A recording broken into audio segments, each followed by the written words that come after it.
Bank made losses in excess of 54 billion cedis. We'll tell you why and how much they spent on external travels. Foreign travels is an item we'll get into tonight. Also, we assess the security situation in Niger, where President Mohamed Bazoum has been ousted in a military takeover. We engage security expert Professor Kwesienin. He's our guest tonight on matters happening in Niger and beyond. Stay with us here on Ghana Tonight. We want to hear from you. As always, we're very, very interactive. Now, some of the details in this Bank of Ghana report for the fiscal year 2022 is going to shock you.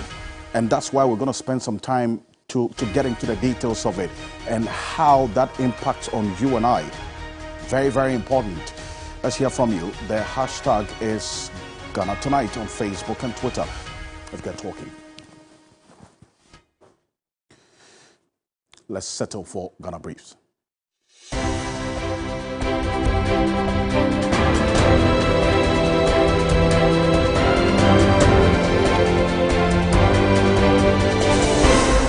With food inflation in the country at concerning levels, the government is working to address the situation by introducing policies through its Planting for Food and Jobs program to boost food production in the coming months.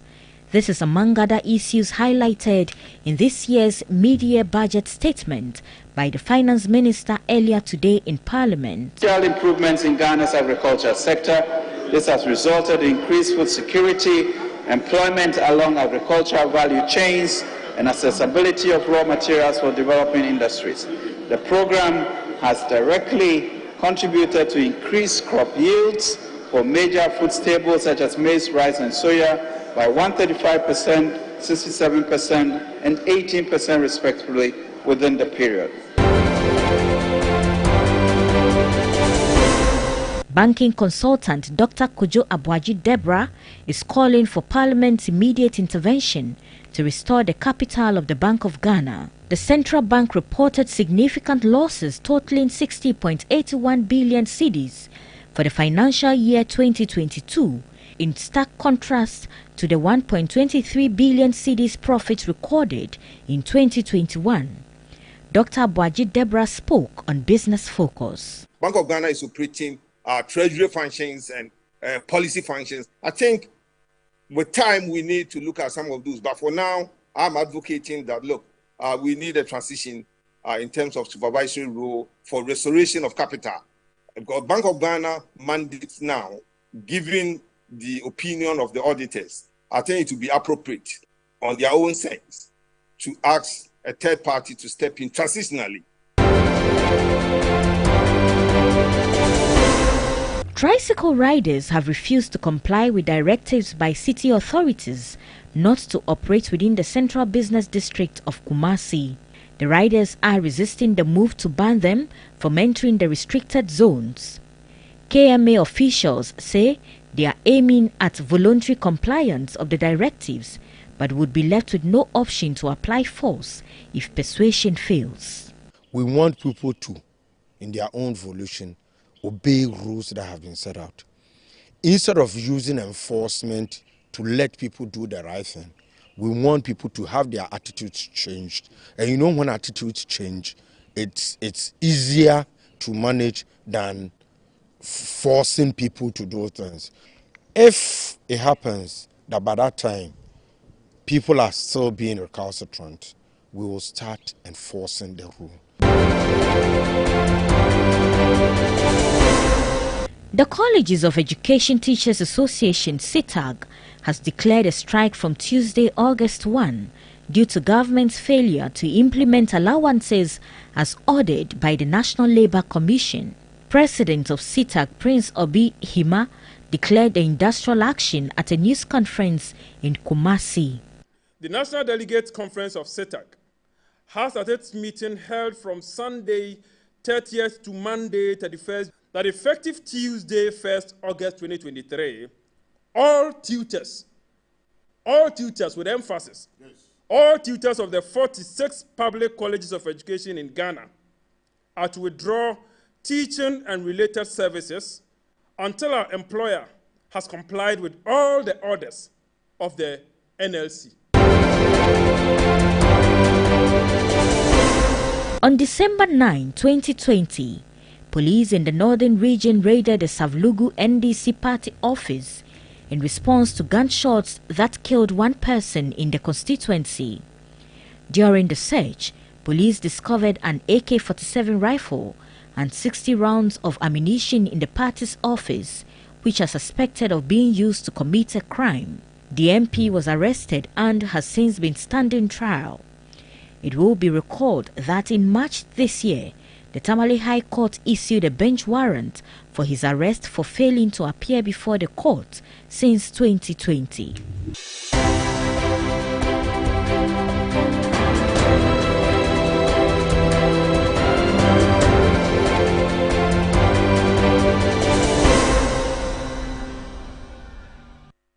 Well, you'll find more news on 3news.com. Make some time and visit 3news.com. This is Ghana Tonight. Coming up next, the Bank of Ghana has blown a whopping 131.6 million cedis on vehicle maintenance and running in 2022. We have details of the Bank of Ghana's 2022 annual report, which shows the bank made losses in excess of 55 billion cedis. And this is because they restructured government debt. But if you look at the total debt on the books of the Bank of Ghana at the end of this fiscal year 2022, we're talking of in excess of 60 billion cedis. We'll tell you why. My colleague Dennis Wedam has been looking through the about 181-page report of the Bank of Ghana. Some interesting detail there. Dennis, what did we find? Well, so let's start off with the losses that the Bank of Ghana posted in this particular report. And this is the 2022 annual report and financial statements of the Bank of Ghana. This encompasses the operations of the Bank of Ghana as well as the group. Now the group includes Bank of Ghana and its subsidiaries, which include the Bank of Ghana Hospital, the GIPS platform that it operates, its 70% shares in the International Bank, and all that. So what we have learned generally on the face of the books is the fact that the Bank of Ghana had recorded a negative equity of 54.52 billion cedis. Now, to put that number into perspective, you need to compare it to a previous year. So when we do the year-on-year comparison, you realize that in 2021, the Bank of Ghana made a profit of 5.72 billion cedis. There was actually a profit in 2021. There's a profit in 2021, but in 2022, it ran into the negatives of 54.52 billion. Then again, the negative, we understand from the reports, resulted from losses during the year up to the tune of 60.86 billion cedis. And the losses in that year also compared to the losses in 2021, which is 1.25 billion Ghana cedis. Now, so there is an negative equity. Yes. They're in red. So what it means is that their liabilities far in excess of their assets. Wow. Yes, and there's a reason for that. When you read the report, it shows the reasons for or what accounted for these particular losses. Key amongst them is the fact that the depreciation of the local currency largely affected the operations of the bank. Also in there is the fact that the debt exchange program also impacted negatively on the operations of the Bank of Ghana.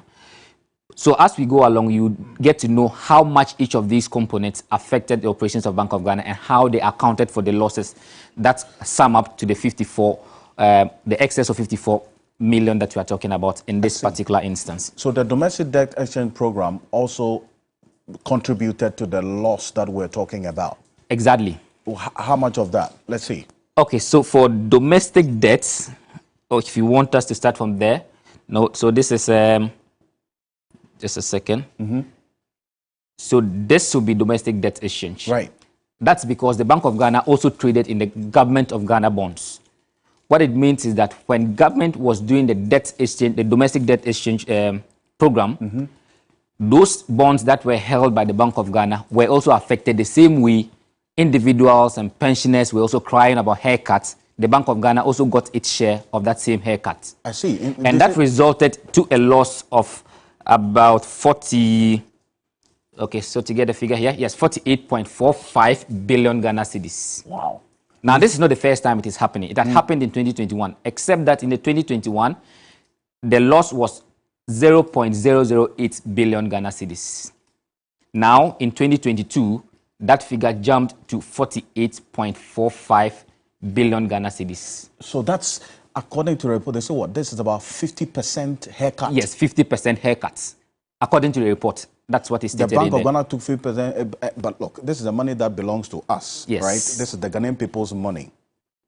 And they took a haircut after lending to government. Yeah. And government says, look, because of the state of the economy, you to take haircut. Everybody should take haircuts. But you see, this money is not the Bank of Ghana's money.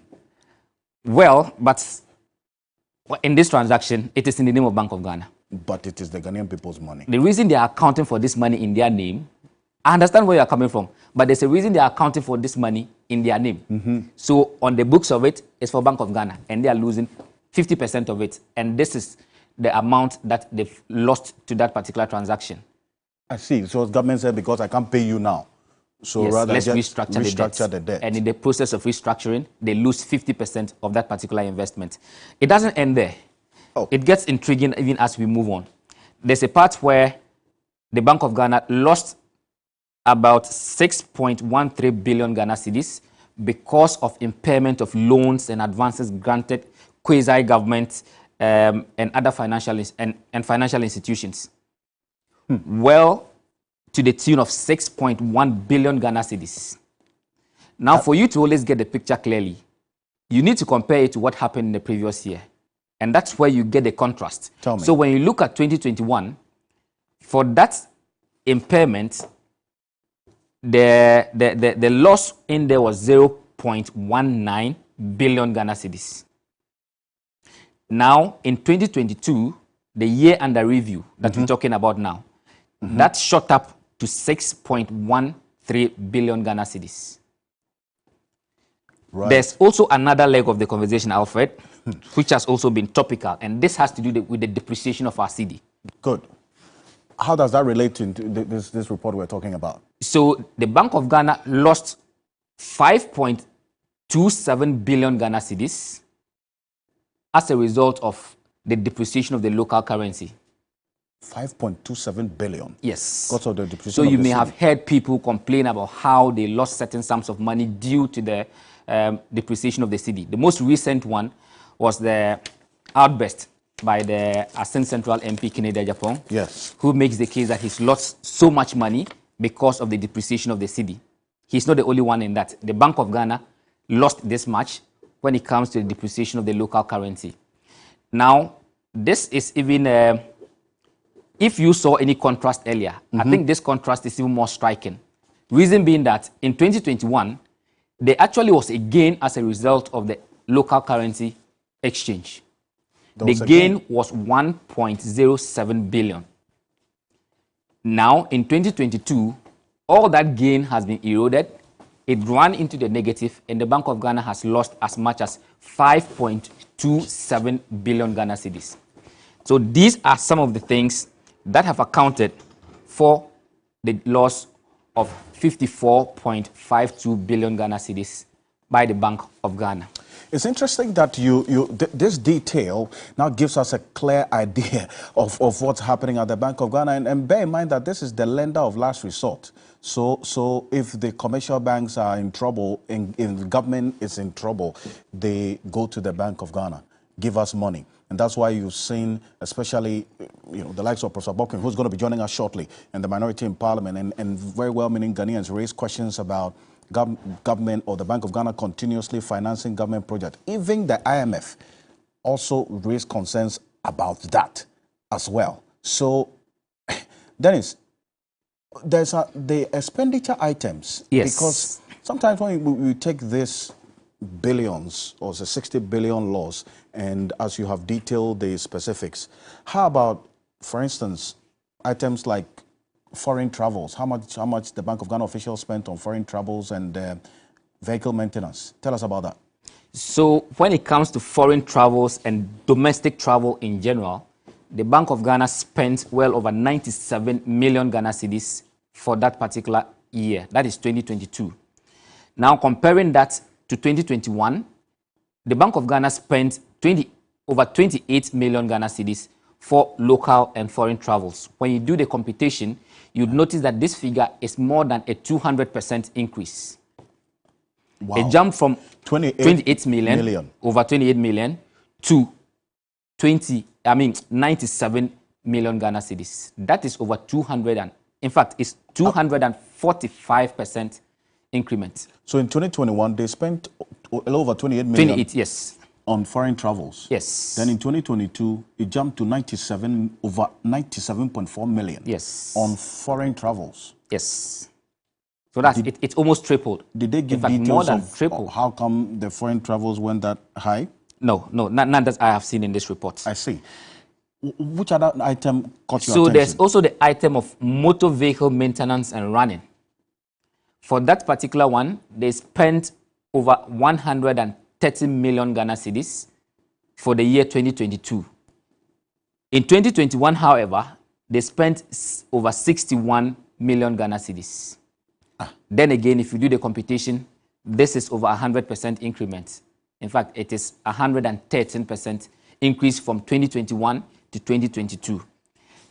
And if you look at all the expenditure items for 2022, you would notice that on the average, there have been increases in some instances more than 50%, and in other instances even more than 100%. Banking supervision expenses. Yes, so that's, for instance, banking supervision expenses.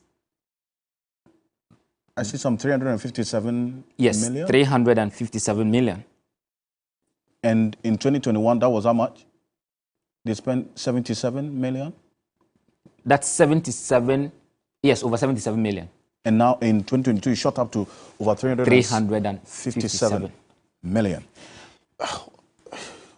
So these are the things that have still controversy, and people are questioning what exactly has gone in all these expenditure items, especially for the one that has to do with the motor vehicle maintenance. Some people have already started doing calculations and computation, and they're putting out figures to suggest that the amount involved could have actually been used to buy as many as over 70 Toyota vehicles, V8 vehicles, for the Bank of Ghana. I think that we should get some further and better particulars, some answers from the Bank of Ghana, because even if they have a large fleet of vehicles, we should know why that much money, right, was spent on vehicle maintenance. Very, very important. Dennis Wadam, great stuff there. Thank you so much for this. In fact, this is a 181-page report. What you have just seen is just, I'm going to say, a tip of the iceberg. But look, we'll spend some more time going forward. Professor Godfred Bobkin is an economist and a professor of finance at the University of Ghana Business School. He's joining us on Zoom, as well as we also have joining us right from the United States as well. Thank you so much for your time. To you, Dr. Thioe Champong, thank you so much as well for joining us on Ghana Tonight. First off, Professor Bobkin, how serious and dire are the details of the report, this Bank of Ghana report that we're looking at, and the consequences? I know you've seen a copy of it as well. No, you should just understand that, if the government is in difficulty, universal banks, whether local, regional, international, they all call on the central bank, maybe for liquidity support, for this or for that. Even central government and other quasi-government institutions. And that is why the central bank of every country is structured in such a way that they will have the balance sheet to support, to be there. So under this circumstance, Bank of Ghana will be limited in terms of how they can play their role adequately and sufficiently. There's real risk. There's real risk. So what it means is that if universal banks need help, they will fall on the central bank. But the central bank that they will fall on is also in need of help. So the summary of it is that the central bank that is supposed to be the bank of last resort is in need of a bailout arrangement, probably from a government that is already in a bailout arrangement with the IMF. Oh, that's serious to say the least. Professor Bocking, so if you look at the reasons why the Bank of Ghana closed down some banks during the financial sector cleanup, corporate governance, non-performing loans, credit risk, related party transactions. If you look at this report, the Bank of Ghana is almost committing the same sin that it punished these banks for, because they did not adhere to the 5% limit of the BOG Amendment 2016 Act 918 for funding government of Ghana and quasi-government institutions, which has contributed to the insolvency without recourse to Parliament. And that's one of the reasons why they even descended on some of the banks as well, and they are committing the same sin, Prof. That's a difficult question, right? Sometimes no question is so difficult to answer as that to which the answer is very obvious, right? Mm-hmm. That is where we find ourselves. It's unfortunate. I'm sure Bank of Ghana had to make some difficult decisions because government had lost access to the international capital market. Again, in the domestic market, they were facing financing challenges. And therefore, Bank of Ghana had to decide to sustain the government on its balance sheet. And the result of that is what we are seeing. They excessively expose themselves to government. But you see, that, and my colleague Dennis pointed out quite clearly that the Bank of Ghana took a haircut of 50%, leading to the over 55 billion cedis because of restructuring of government debts owed the central bank. But that becomes the burden of the taxpayer in many ways, is it not? We shouldn't have allowed this to get to this point because the central bank is the bank of last resort. Under normal circumstances, we should have preserved the balance sheet of the central bank. And I'll give you an example. Even though it created some kind of a moral issues here and there, when the IMF was advising developing countries, including Ghana, to restructure its debt, the IMF decided to exclude their debt and other multilateral institutions' debt from the debt restructuring. I'm sure you are aware of that. Yes. So the total multilateral debt works up to around $8.8 billion out of the total external debt of $30.2 billion as at the end of 2022. So the IMF decided that maybe for best practices, according to them, the multilateral debt, that is Ghana's indebtedness to the IMF, the World Bank, the African Development Bank, and the rest of them, were to be excluded from the debt restructuring because the IMF didn't want the debt restructuring to impair its balance sheets because they view themselves as a bank of last resort, an institution of last resort. I am sure Bank of Ghana would have probably advanced this same argument that, you know what, this is the nation's central bank. It's the bank of last resort. Under normal circumstances, we should do everything possible to preserve the balance sheet of the central bank. But now, because the debt restructuring, the progress that had been made so far was not adequate enough to move us closer to the debt sustainability point. Because contrary to what government told us, that the first round of the domestic debt exchange was highly successful, it was not. Because the total eligible bonds of 137 billion cedis ended up with a universe of eligible bonds of 98 billion cedis at the end of the day. And on the settlement date, only 85%, approximately 85% of that 98 billion cedis had tendered. at various interest rates. So that meant that we had only restructured around 83 billion cedis of the 98 billion cedis of eligible bonds. If you look at that success rate relative to the overall size of the domestic debt or the universe of eligible bonds of the domestic debt, we cannot call that one success. Now, if you look at the pushback from pensions and the rest of them, there's real risk that we may not be able to attain the debt sustainability using the current framework. And therefore, I believe that they decided to load the bulk of the haircuts on the central bank, because in the scheme of things, the central banks, the Ghana government's indebtedness to the central bank probably is the easiest to restructure in our part of the world because of the fiscal dominance of monetary policy, because the political economy dominates, and because the governors of the central bank are all appointed by the government. It will be easier to restructure that debt and impose a higher haircut on them compared to individual bondholders or even institutional holders who push back.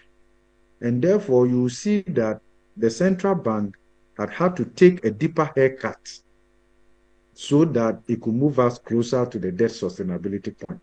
That is what you see happening there. In the end, in the process, we have impaired the balance sheet of the central bank to the extent that the equity of the central bank is negative. That's and serious. If you read the report, they are looking at restoring equity to positive zone by 2027.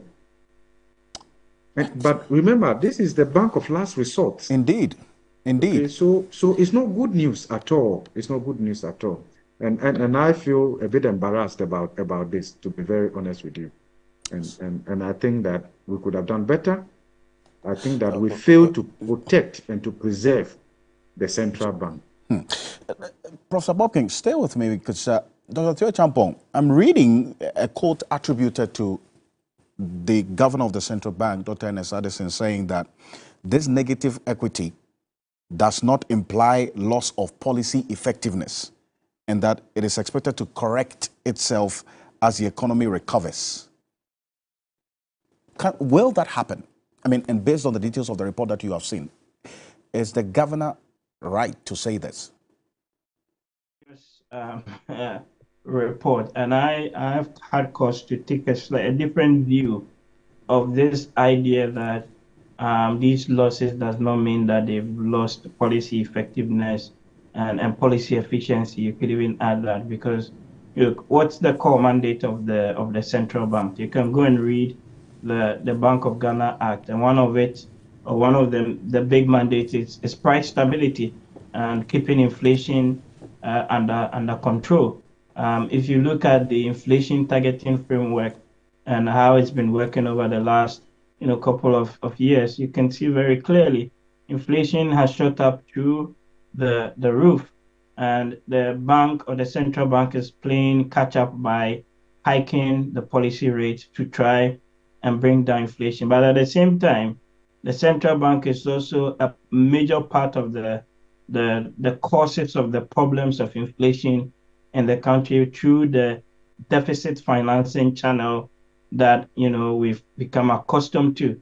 So you look at the media budget, you look at the Bank of Ghana's own report, and last year alone, having to extend over 50 billion Ghana cedis to prop up the government budget and the government finances over the course of the year. So the idea that they have not lost policy credibility and efficiency, I don't buy it, right? Again, we need to put a lot more emphasis and focus on what the bank or the central bank actually does on the operational side of things. And when you look at the report that they themselves issued, this annual report, on page 55 of the report on their operating expenses, there are a couple of line items there that immediately jump at you. So, for example, between 2021 and 2022, if you look at foreign and domestic travel costs under the operating expenses, it jumps from 28 million Ghana cedis to 97 million Ghana cedis, almost like a 3-4 times increment, right, in that. You look at motor vehicle maintenance and running costs, it jumps from 61.5 million Ghana cedis to 131.5 million Ghana cedis. So almost a twofold increase in the course of a year. And then there's another curious item there, banking supervision expenses. Again, that jumps from 77 million Ghana cedis to 358 million Ghana cedis within the course of a year. So the point I'm trying to make is that the issues with the central bank go beyond just the financing of the government deficit, although that is the major item why they recorded some heavy losses this year. There are other issues that we rightfully must interrogate in terms of their operational efficiency and why, vehicle cost or vehicle maintenance cost would jump up, by almost twofold in the course of a year. In fact, banking supervision expenses almost 4-5 times fold increment in the cost. In fact, it is because of that, and Dr. Joy Champong, so all these questions we're asking, who has to get the answers for us from the Bank of Ghana? Because the details of this report clearly demand some further and better particulars. So we get to know what these figures really means. Who has to do that?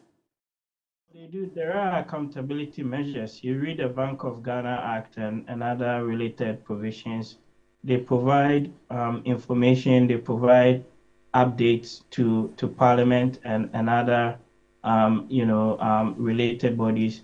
They are meant to be independent in the sense of their operational independence, right?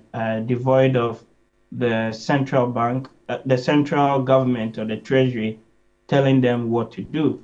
But even the IMF document that they produce and the government's other documents clearly shows that the bank is not necessarily independent when it comes to some of its monetary policy decisions, to the extent that there is this fiscal dominance which is driving those monetary outcomes. So we've got major issues to address at the central bank. So the idea that it does not mean a loss of policy effectiveness or efficiency, let us analyze it vis-a-vis the core mandate of the central bank and what they are meant to be doing. And if you did that analysis on the basis of price stability and other related indicators, that argument is a bit difficult to swallow. I see. So Parliament has to ask these questions, in fact, demand answers to these questions that you are all asking and we've all been asking since we started the show. But Professor Bobkin, before I let you go, you have, after seeing the details of the report, said that the governor of the central bank should have stepped down by now? I'm not too sure he's happy with what they have published. I'm not too sure. I think the science has been there. You could see that in the last 2.5 years or so, the governor of Bank of Ghana, you could glean from his statements after the MPC press that he hasn't been happy with how the fiscal side was being managed. You can see that clearly, and I think it's unfortunate. We have compromised the operational independence of the central bank. My considered view is that the central bank would have done better in shielding itself.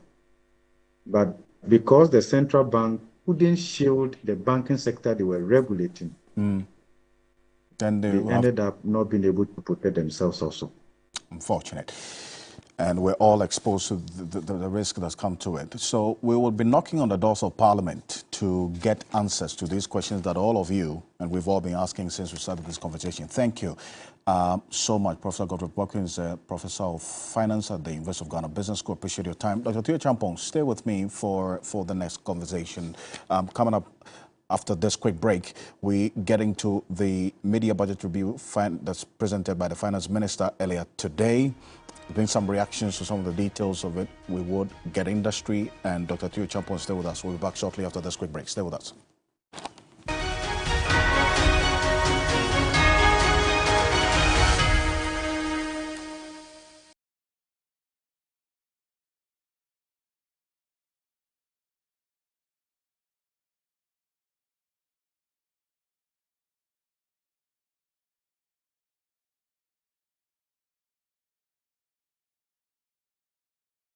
Ladies and gentlemen, we're going to demonstrate to you the superior properties of Flamingo paint as compared to other paint brands on the market. We take equal quantities of Flamingo paint and this ordinary paint. We then dilute them with water. And now, let the test begin. The gentleman on the left is going to apply the ordinary paint, and the gentleman on my right will use the Flamingo superior paint. As you can clearly see, Flamingo has the obvious better hiding. Furthermore, Flamingo has painted a much larger area. You know, one bucket of Flamingo paint is equal to several buckets of any other paint brand on the market. Flamingo paint is made with superior formulation to give superior durability, superior hiding, superior coverage. Flamingo paint, simply superior. Everybody knows Acrobato, and if you know Acrobato, it means you know M-Punch Homeopathic Clinic. M-Punch Homeopathic Clinic is my pillar. Let's hear what others are saying about M-Punch Homeopathic Clinic. Who will be careful M-Punch one? Chesena mi ankasa me period no say problems wom ntina ma wo ho idea ma me papa chesena nya asem ketewa na mkwan point no mo hwe me modem no mo hwe bibia na so mo meduro me fire no ene ma won kra mienu foforo kwa na mkwan mu a eba head everything yourself me ma me no adwodwo eda ho a wontumi nante ene ne ko end point o mama nura ene ne ho idea watimi asori anante. That's end point for you of Acrobato. Hello hey ohwehwe what che okay a free bra wo di end point wa dance am me call you no me just say my name koye and person my emre nyina and na magina sebema na me be fear for there the one dey nyina jaresa. You heard everything. I have secret. M-Punch is my secret. M-Punch Homeopathic Clinic. I'm free. For me David, I have me jine I have Franco Trading Enterprise at Dabraka branch. Eba phones ni accessories any nye make kan ho nyina dia onim say Franco Trading Enterprise is number 1. Your television set from 24 inches to 65 inches. Air condition from 1.5 horsepower to 2.5 horsepower. Your CCTV cameras, Bluetooth speakers, your phone covers, protectors, pen drive, hard drive, iPhone, Samsung, Infinix, Huawei. It's a full beer open we are some fanebia. Pura Franco Trading Enterprise. Franco Trading Enterprise. Phones papa, television papa, air conditions papa, accessories papa nina. Ahi. Listen, them around. So me I meant to send a man to me uncle school. Me pado sagona so me de kwa bia na me ho asai. Mbasa so am ferry. Now, in order to curtail the flow of a monthly period, some of the girls here use anything from rags, old clothes, toilet papers, even baby diapers, or literally anything that can absorb the flow. She's at the moment experiencing her monthly flow and also wearing a rag to absorb the flow because she cannot afford a pad. My mom wasn't having money, so I could use napkin to during my period, so I could stay home for 1 week. Beyond the issue of they even have to beg for or have to have a sexual relationship with people to be able to afford it, their right to education is also at stake. The provision of free sanitary pads for girls in deprived areas of the country is a must. How do we have luxury taxes on something as basic as a sanitary pad. It's a cardinal sin. This is unacceptable. Period. My Period is Not a Shame. A documentary by Godwin Asineba airs on Wednesday, August 2 at 9 p.m. on TV3, TV3 Ghana across social media and 3news.com.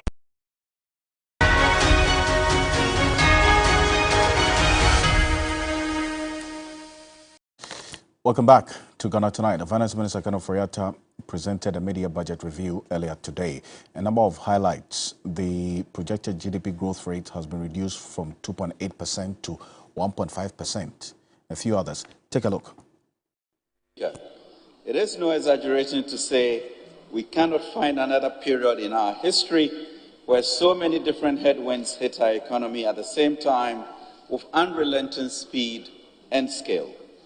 Thankfully, as the members are beginning to show, and as many honorable members of the House have indicated to me in our engagements, we have together as a nation turned the corner.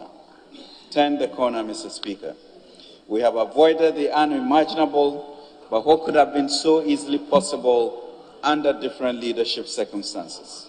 With a lot of effort, we have managed to avoid empty shop shelves for medicines and other essentials. We have seen no shortage of food. We have been spared the frustrating spectre of long queues for fuel at our filling stations. And we have managed, in spite of all the challenges, to keep the lights on. Indeed, as the psalmist said in Psalm 118:23, this is the Lord's doing, and it is marvelous in our eyes. This turning the corner is underpinned by the investments and sacrifices we have collectively made during the difficult period since March 2020. Mr. Speaker, it is important that we acknowledge some of the major milestones that this country has experienced in the last 3 years. Well, afterwards, the minority in Parliament, led by Dr. Kesla Forson, had a reaction to whether we are turning the corner or otherwise, as the Finance Minister said. Take a look. To say that he has successfully turned the corner, that can never be the case. In fact, according to Adongo, he's not even close to the corner. What he has successfully done, indeed, is that he has deepened the woes of the ordinary Ghanaian. He has revised economic growth from 2.8% of GDP to 1.5% of GDP. This clearly shows that the economy is contracting and it is declining, and obviously is going to affect jobs. He has informed us that the economy is going down, and to the extent that GDP growth is going to be 1.5% by the end of the year 2023.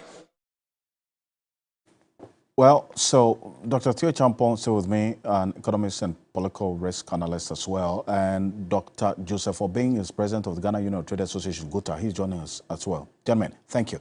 And Dr. Theo Champong, so for the person watching us right now, how does this contraction in the GDP growth rate from 2.8% to 1.5% impact us? I think the two key things that many citizens are interested in is the exchange rate, so how the cedi performs to the dollar, and inflation. Those are like the two biggest headaches that they've got to deal with, and how that affects the cost of living that they're faced with every day. If you look at the inflation numbers, since the beginning of this year, it's coming down.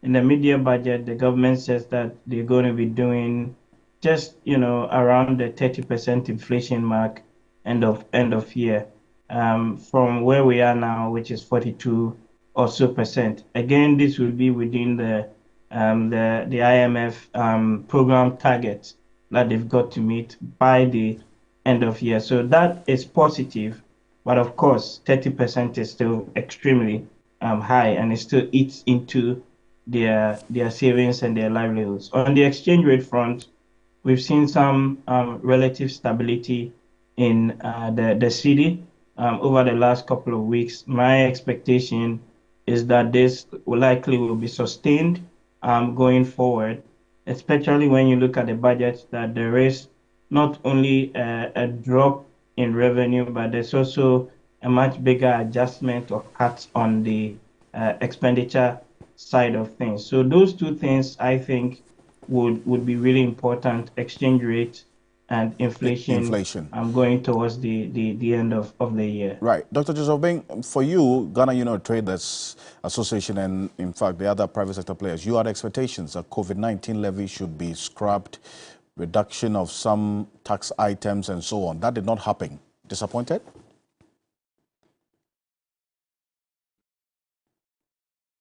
Yeah, this thing was preempted to us when we visited the finance ministry. They had stakeholders engagement with this. And then the finance minister have told us that we are not expecting any changes and that we are going to still engage till the November budget reading where they will consider some of our inputs. So the status quo remains the same. Cost of doing business is still going to be high because there were not any revision of the taxes that we are paying. And so that is very unfortunate. Interest rate is very high. Inflation still have not been solved because inflation at 42 is not acceptable. It cannot be said that it has been reduced from 53 because we started the year 2022 with 13.5 and then we have grown inflation to 53. Now, if it reduces to 42, it's still much on the higher side. Interest rate is still around 35% on the average. And so it's not helping the growth of businesses. And all that we expect is to have the space to grow. The effects of the IMF conditionalities, the taxes that are imposed on us, the effects of the exchange rate last quarter of 2022 did not help us. Most of our capitals have been depleted. And then the utility bills that has also gone up about 50% since the last two quarters are all not good for businesses. Now, the finance ministry was talking about the gains of the stability that we've gained. And what we are expecting of this stability of the currency is a sustained one that can be entrenched. That's the only way businesses can thrive. And so even the benefit of this stability is not being manifested as it has been overtaken by the cost of doing business, the high cost of doing business. So we are not getting the effect. Well, that talk about the high cost of doing business. The port charges are still high, taxes are still in place. So we, the consumers, are going to still bear the brunt of the increases in the prices of your items on the market for the next half of the year, is it not? Definitely. I've said that the status quo remained because nothing really changed. We did not, it did not mention any tax cuts. It did not mention any revision of the previous taxes. The new tax that we are saying that there were no introduction of new taxes, it is not to be because already businesses are overburdened and we are crying that the existing taxes should be reduced. So there's no way anybody was going to accept any further layer of tax, except that government can expand the tax net and then also bring efficient way of collecting the tax. That's the only way government, and ensuring compliance, of course.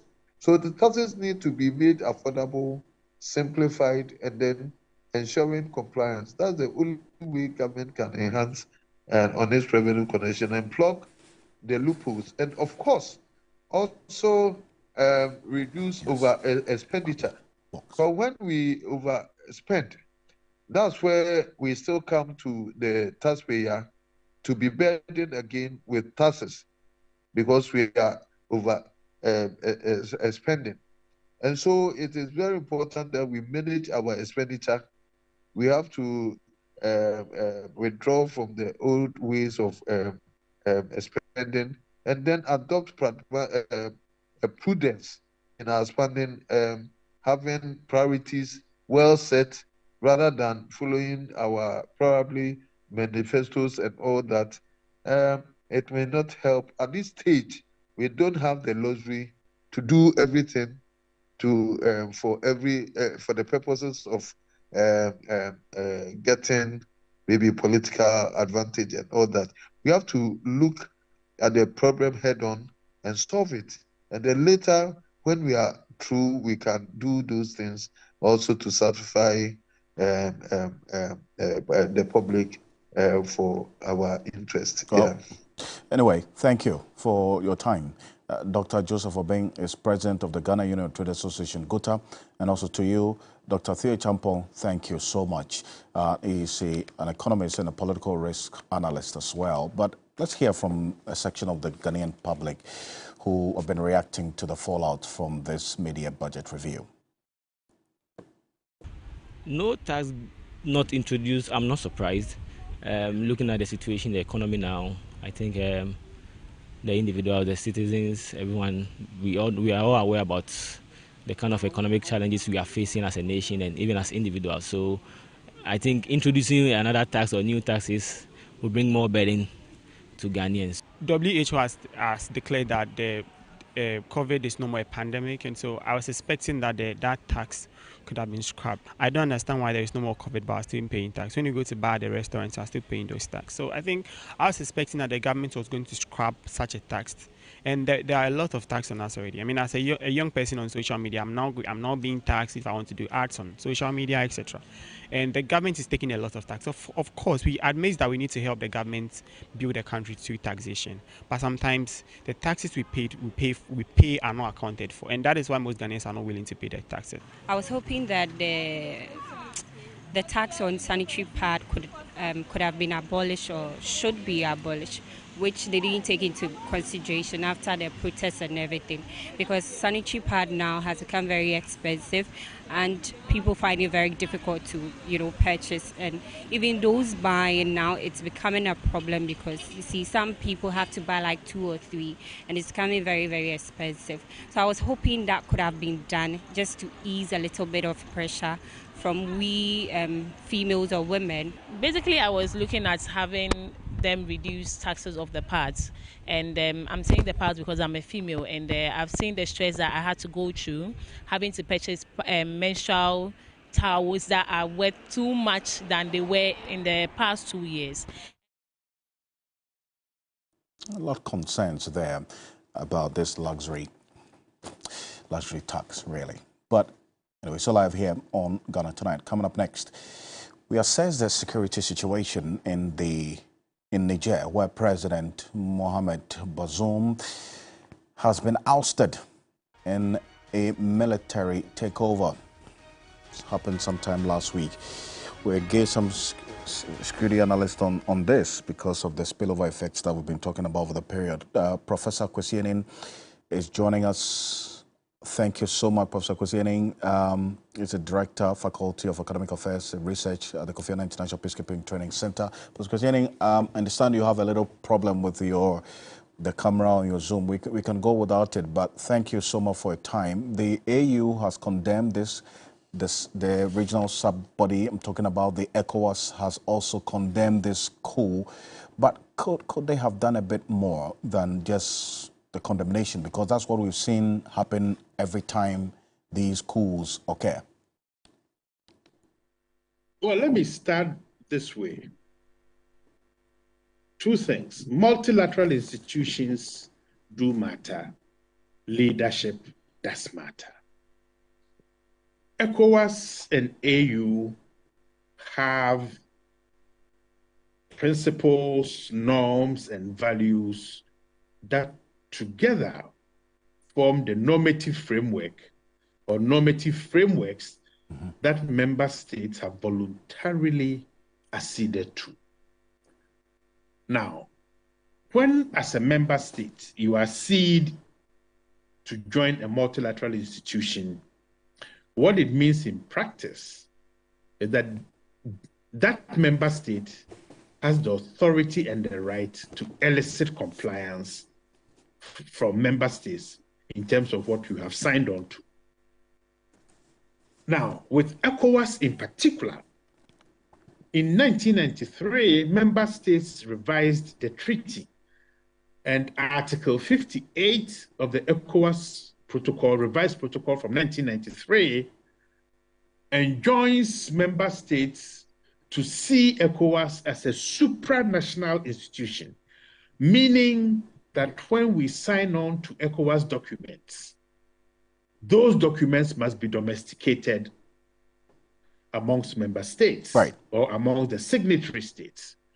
So in this case, we've signed on to the Supplementary Protocol on Democracy and Good Governance, the document on political declaration, the political on conflict prevention, democracy, good governance, conflict prevention. That basically says that as member states of ECOWAS, we want to be governed through the rule of law, respect for human rights, and democratic processes. We also have protocols relating to corruption, to how elections must be held. Now, all this body of literature then come together to form an ECOWAS regime with principles, values, norms, decision processes as to how member states must behave. That behavior, particularly when it comes to constitutional processes and coup-making, are very clear. Coup-making starts long before the military takes their guns and decide to seize power. Coup-making begins when corruption becomes so rampant that the delivery of public services are undermined. Coup-making is about telling stories and lies to the populace to win power. Coup-making is about constitutional changes that allows governments to stay in power over and beyond the stipulated period. So that what we are seeing in West Africa is a much more widespread, more nuanced set of developments. And if I go back to aspects of your question, how can multilateral institutions to which we are voluntary member states prevent these things from happening? Two things. First, we need to remove the automaticity that says we will wait until the military intervenes, then we will crack the whip. And rather, Professor Annie, I want to hold you on to that particular point because I'm just reading from the international media, specifically the BBC, quoting a statement from ECOWAS saying they are considering military intervention in Niger as a result of this coup. Is that going to work or have any significant impact because of the dynamics of what's happened in Niger? ECOWAS has always had a zero tolerance for coup d'etats. And I think quite a number of people don't know their history of coups in West Africa.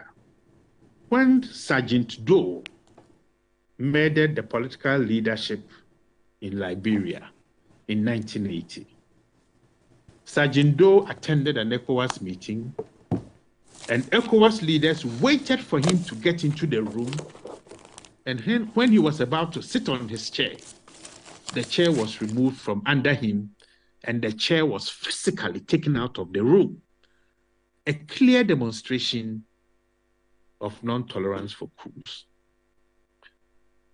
Not only that, there's a challenge with aligning the rhetoric with action. In the last 2 years, we've seen Guinea, we've seen Mali ×2, and we've seen Cote d'Ivoire. we've seen, Burkina Faso. We've seen attempted coups in several other countries. Coup intolerance is about, as I said earlier on, sticking to the normative frameworks and the principles that we have voluntarily signed on to. Now, when we fail to apply those rules consistently across board, then you see people begin to ask themselves, what exactly is the point? And indeed, and I thank you so much for your time, Professor Kusiani, and we'll see especially how the coming days will look like because of these considerations by ECOWAS for a possible military intervention because of what's happening in Niger. Thank you, Professor Kusiani, appreciate your time. On behalf of the rest of the team, thank you so much for staying with us here on Ghana Tonight. Join us same time tomorrow. I am Alfred Ocansey. Have a good night. Ghana Tonight is brought to you by Flamingo Paint. Superior durability, superior hiding, superior coverage, simply superior.